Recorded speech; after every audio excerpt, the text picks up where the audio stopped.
prepared, I said, what is the crime? Because when you're talking about impeachment, you're talking about high crimes or misdemeanors. And I can't seem to find the crime. And honestly, no one has testified of what crime they believe the president of the United States has committed. But when we start talking about things that look like evidence, they want to act like they blind. They don't know what this is. These are our national secrets. Looks like in the this looks like more evidence of our national secrets, say on the stage at Mar-a-Lago.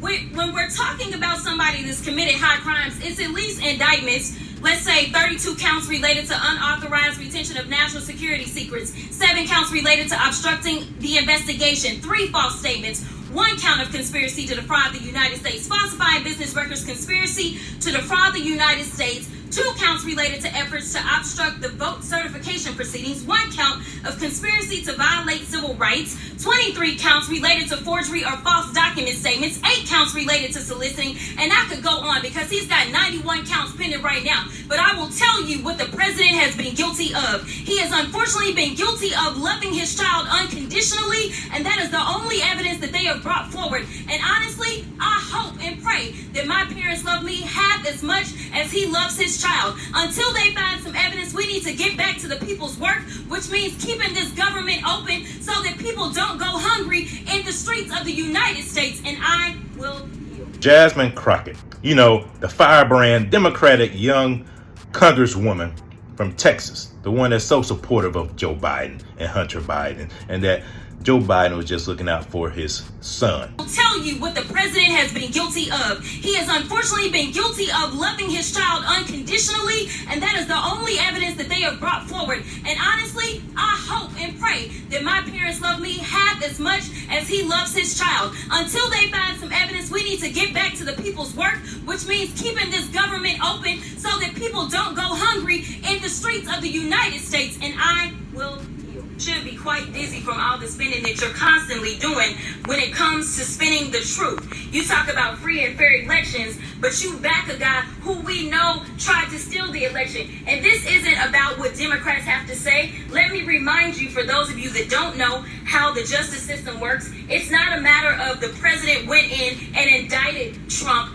but we are talking about grand juries. Grand juries are comprised of American citizens, and the people that have entered pleas of guilty that will be flipping on your leader in a minute, they are Republicans. I do want to point that out. And half of them were Republicans that were handpicked by Donald Trump himself. So, to be clear, whatever happens to your little leader, it's going to be because of the actions that he took. So you can talk all you want to about how January 6th was nonsense, but all of y'all were running at that time. Y'all were grabbing y'all's gas masks and y'all were running to your offices because you didn't know if they were coming to kill you. You should have cared that somebody was there to protect you, but instead you want to play games because you found out that it was your leader that decided that he wanted to propagate an insurrection on our country. So don't tell me that you care about the Constitution, because you don't. All you care about is Trump getting reelected. I'll yield the last of my time to my leader. Now, she has said that black people shouldn't pay taxes as a form of reparations. But it was actually a celebrity, and I was like, I don't know that that's not necessarily a bad idea. But I'd have to think through it a lot. One of the things that they propose is black folk not have to pay taxes for a certain amount of time, because then again, that puts money back in your pocket. But at the same time, it may not be as objectionable to some people about actually giving out dollars. But obviously then you start dealing with the different tax brackets and things like that. And that's one of the reasons that, you know, we argue the reparations make sense, because so many black folk, not only do you owe for the labor that was stolen and killed and all the other things, right? But the fact is, like, we end up being so far behind, right? And so it's like, how do you bring forth people? Exactly. And so it's like, if you do the no tax thing for people that are already, say, struggling and aren't really paying taxes in the first place, it doesn't really exactly. They may want those checks like they got during COVID. Exactly. Now, what exactly is she referring to? Is she referring to income taxes, property taxes, sales taxes? Which one are you referring to, Congresswoman? See, that's what's happening when it comes to, unfortunately, black people and this whole conversation around reparations. As I've said over and over and over again, I'm for the reparation of the family. See, it's the family that has resulted in the destruction in the black community. And you want to know who was primarily responsible for that? The Democratic Party. Lyndon Baines Johnson, FDR, the New Deal, the Great Society programs. When they intentionally decided to uplift black women over black men, this is what you get. Whenever you do things outside of God's natural order, this is the result. And so we're seeing the result of when man thinks they're smarter than God. And this Congresswoman saying these things on this podcast, first of all, without any thought, because she obviously didn't think about the ramifications. And then she said some black people don't pay taxes.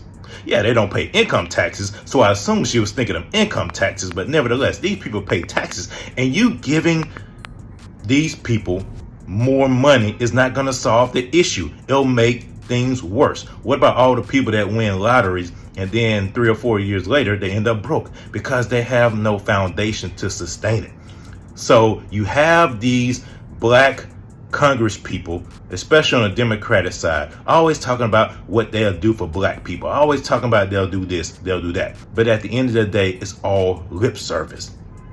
Instead of talking about real things that will help black people, like restore the black family, like providing opportunity zones so black entrepreneurs can be uplifted. But this shows you the agenda of the Democratic Party. This is a feminist idea to give people stuff because the Democratic Party wants black people continuously tethered to them because that's part of their agenda of the welfare state. So until black people wake up and recognize that the only way you can thrive in America is to take advantage of the opportunities that God has given you, take advantage of the agency that God has granted you, and then use that to uplift yourself, your family, and your community, then we'll stop walking around like we're victims because we're not victims. We are empowered for greatness.